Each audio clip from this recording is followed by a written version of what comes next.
Hey Christina, it's Matthew here with freeprescriptionlenses.com, and you ordered the RayBan 5121 color 2000, which is the classic shiny black and the 50 eye size with your prescription. So let's go ahead and get started.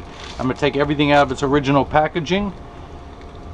This is your RayBan case, your RayBan frame, your RayBan cleaning cloth that was all folded up on the inside. Let me put that back in the case.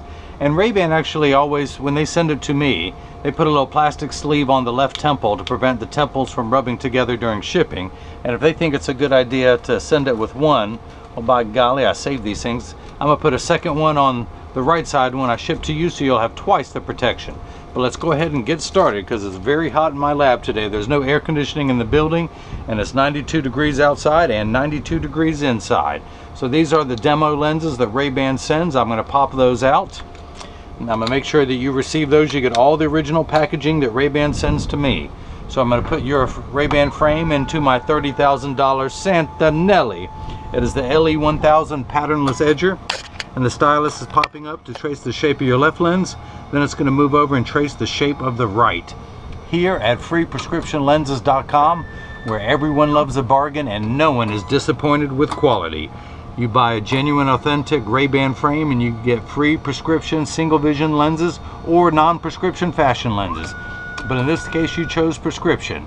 So I'm going to pull, whoa, don't close the door. I'm going to pull the shape up on the computer, put in the pupillary distance. This is a polycarbonate lens being cut for a plastic frame. I'll find it. There it is. There it is. So let me go ahead and get started. You are minus 250 in your right eye, so I'm going to take it out of its protective sleeve. Put it in there, and I'm going to put that on 250. Put your lens into my Marco 101 lensometer. I'm going to find the optical center of your lens, and I'm going to put a dot in the center of your lens, which is too light for you to see, so I'm going to use my pen and mark that one right. I'm going to do the same thing for the left, except your left reads a minus 275 sphere. So I'm going to put that in, dial everything up, put some dots on your left lens, and put the dot right at your optical center, and of course that is your left. Now this is a block. This is what's going to hold it in place while it is cutting inside the machine, essentially the lathe. So I need to stick this onto your lens. Now 3M, the same people who make the post-it notes, make some double-sided adhesive stickers. The black side is the sticky side. So I'm going to stick that onto the block, pull away the tape to make it sticky on this side. And then essentially what I'm looking into is like a crosshairs of a scope. I have a vertical meridian and a horizontal one, and I want to make sure I put that red dot dead center in there. So now I'm going to do the same thing for your left eye. Put that in there, put a block on there, a sticky pad, pull the tape away to make this side sticky, and then I'm going to line everything up and get it dead center in front of your left eye. So the right lens goes into the chuck, or as I like to call it, the Charles, because I don't know it well enough to call it chuck. But these calipers are going to come down, and it's going to trace the shape of the right side of your frame onto the lens to make sure your lens is large enough to fit. And it is. It's just a routine operation. It starts with the concave surface first, which is the back surface, the rear surface closest to your eyelashes. And then it's going to move over and trace the convex side of your lens, which is the front surface, all the while measuring the thickness to know exactly where to place the bevel on the lens. The actual cutting wheel is down here on the bottom left of the machine. It's like a heavy grit sandpaper that's going to grind away your lens material. And this wheel in the center with that channel, that little valley, that's what's going to put the bevel onto the lens so it stays inside the bevel of the frame. Now we'll have to close the door as this starts cutting, but for now I just want you to see as your prescription lenses touches down.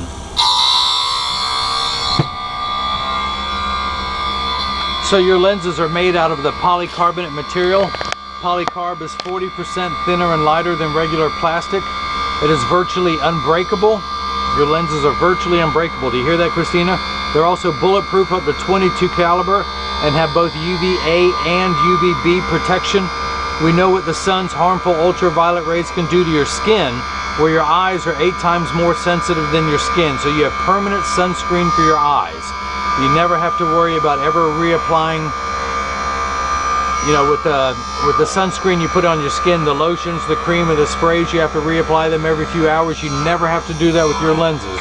You have a lifetime UV protection on there.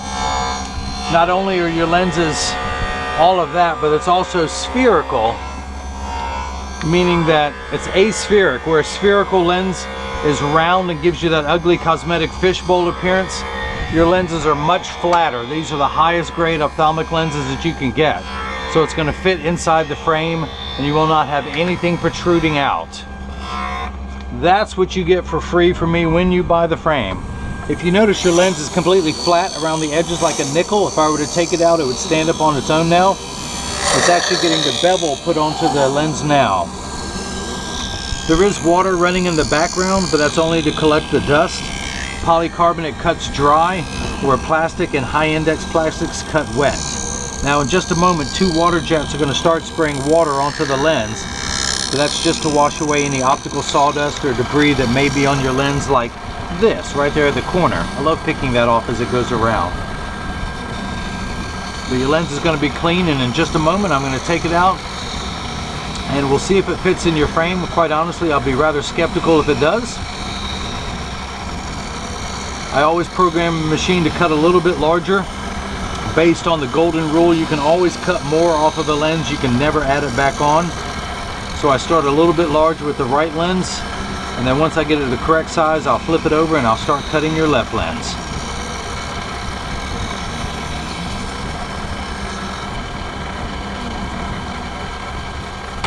Okay.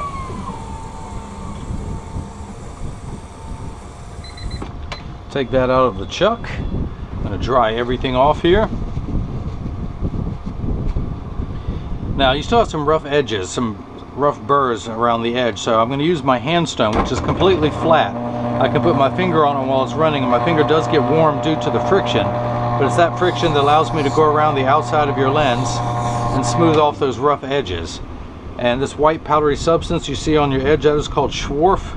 I'm going to use my thumbnail to scrape all of that off the edge of your thumb, and I do that so much I have a V-shaped bevel worn into my thumbnail. And I also have yellow thumbnails because last night I peeled a case of peaches and a case of mangoes to put in the freezer since everything is coming in fresh. And now that I have all that on the counter, I carefully and very neatly put it in one pile, and then I wipe it on the floor. And this is where I say, kids, stay in school. I went to school for years to learn how to make a mess like this. So if you ever want to grow up and make a mess, you gotta stay in school. So I'm gonna tuck the lens in at the outside corner, and then using my thumbs to press down. It still doesn't want to go in, so I'm going to take it down about 1/4 millimeter. And I'm going to take it down that size the first time, and if I need to take it down 1/10 millimeter, I will do that each time. Now this time it's going to skip the cutting wheel, which is on the left, and go straight to the bevel wheel. And to all my American friends who do not know what a millimeter is, it is the distance between my thumbnails. I'm going to take 1/4 of that distance off around the circumference of your lens until it easily pops into your frame. I do not want to force the lens in. If it's too large, it'll cause your frame to stretch or to warp, or even worse, to roll, as we call it. If you think of your lens as your frame as a gutter where the lens goes into, if the lens is forced in there too tight, it's going to make your frame roll and make the lens want to pop out, and that's just an ugly cosmetic appearance. I will never let that happen for any pair of lenses that I ship out of this lab.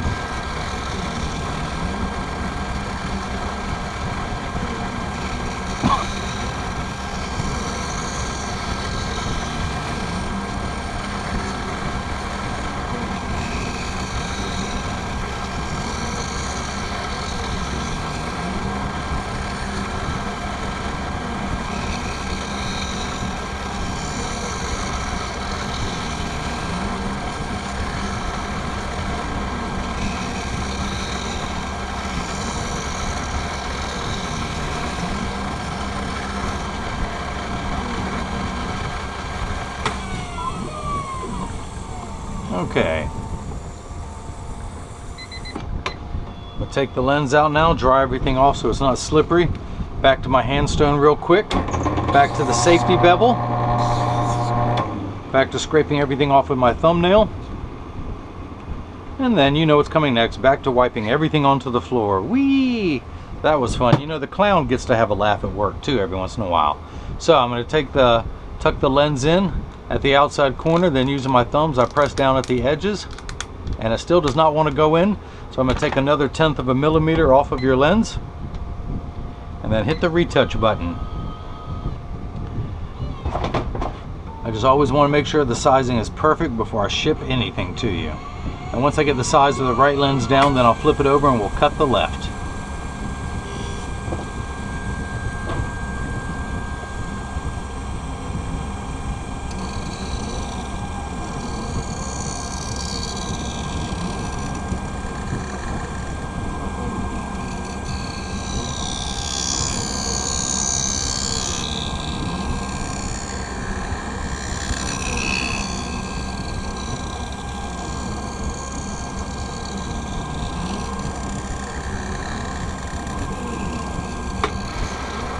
Alright, so we're in the last 20 seconds since the water jets have kicked in.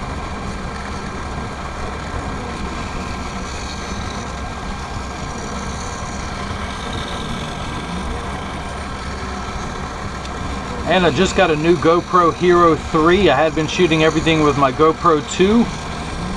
For some reason, all the videos get cut off at 17 minutes and 27 seconds, and something tells me I'm going to go over on this one since I have to take the right lens down so much. So I do apologize in advance if this is chopped into 2 videos.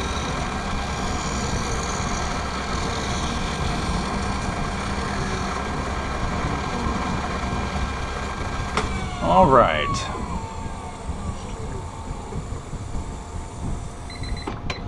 So that goes in there one more time, drying everything off. One more time on the handstone, which means one more time I get to wipe everything on the floor as soon as it is scraped off your lenses. This time I'm going to bypass the counter and just let it drop onto the floor. How's that? There we go. So let's go ahead and get this mounted. I'm going to tuck this in at the outside corner, then using my thumbs previously like I've done before, push down at the nasal area. Now it pops in perfectly, so let's go ahead and start cutting your left lens. I'm going to flip that over to the left and hit start. And just like before, the calipers are going to come down, but this time they're going to trace the shape of the left side of the frame.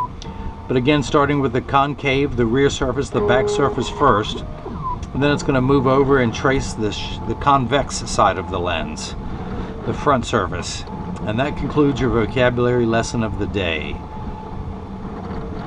The reason why it does it twice, these calipers measure the thickness of the lens to know exactly where to place the bevel, so nothing protrudes outside the frame. Very high quality finished product here, which is what you've come to expect at freeprescriptionlenses.com. Nothing is sacrificed, not even quality. Although you're stuck with this guy cutting them, that we can't help. There's no technology to improve that. Now as soon as the left starts cutting, I'll continue to work on the right. So this block is no longer needed. I'm going to pop all this off, pull that off, and we are good to go. Now you told me that it was either your brother or your boyfriend that stepped on these or sat on them and cracked them. So I'll get these in the mail to you tonight, so you get these as soon as possible. With your prescription, it's no fun being without glasses. Now your prescription reads minus 250 in the right eye, minus 275 in the left. The unit of measurement we use in the optical field is called a diopter, spelled D-I-O-P-T-E-R. You've heard of ounces, gallons, and pounds, where we use diopters. So everything is in quarter increments, 0.25, 0.50, 0.75, 1, and so on. At 250, you're on the 10th rung of a ladder. Without your glasses on, everything is much larger than it really appears in real life. So your glasses will minify down to the correct size. You're on the 10th rung of a ladder, or 10 steps of correction. Your left eye is a minus 275, so you need 11 steps of correction to minify everything down to the correct size. And if you notice, your lens is completely flat around the edges. Now it's actually getting the bevel put on there. And again, there is water running in the background. The polycarbonate cuts dry for all of the cutting. Ooh, look at that piece. I love picking this stuff off when it goes around. That's a good one right there. Look at that. I may just have to wrap that up and send it to you. That's what the water jets come in and clean up when they kick in.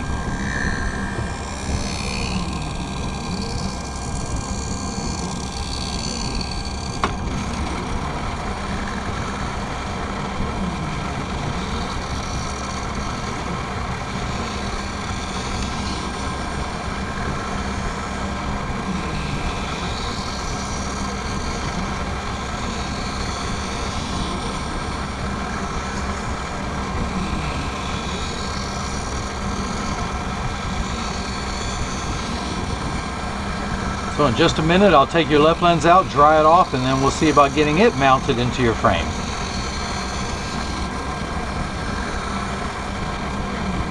Round and round, round and round.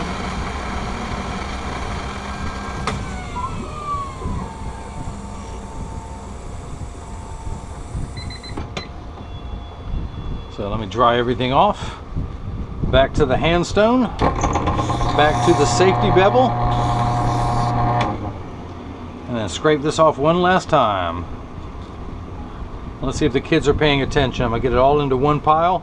Now kids, watch this technique behind the back. Woo, look at that technique. Kids, stay in school. How many times I gotta tell you? So I'm gonna tuck the lens in on the left side. Using my thumbs, I press down at the nose where the block's not in the way. Makes it a lot easier. And actually there's still a little bit of give, so I'm gonna go old school. I'm gonna take this block off, and I'm gonna do it like we did in the old days before we had a machine do it all. Is I'm gonna go back to my handstone, and I'm gonna take just a little bit off of your lens, going all the way around it until it will fit into the frame. Dry everything off, and of course without the block there, it's easier to press on. But I tuck it in at the outside corner, then using my thumbs I press down, and now it goes in easily. So I do want to check the pupillary distance. We are good there. I want to use my optical grade acetone to clean the dots off of your lenses. That is done. And I also want to get the frame in standard alignment. Now 99% of optical shops will do free adjustments if you ask them. So if you get these and they're too loose or too tight, or they sit high on one side, because 80% of people have one ear that's higher than the other, and I'm no exception. When I take mine off and place them on the counter, mine wobble because one ear is higher than the other. But I'm going to make sure yours are in standard alignment, and also in a 3-point stance, 1, 2, and the bottom of the frame being 3. I put it on the counter, I press down, there is no wobble. I flip it over, press down, there is no wobble. I make sure that each temple overlaps perfectly, and they do. Same amount of tension on each springed hinge. Well, actually, I'm sorry, they're not spring hinges. It is the classic RayBan triple barrel hinge, which is one of the strongest that there is. Good luck letting your boyfriend or your brother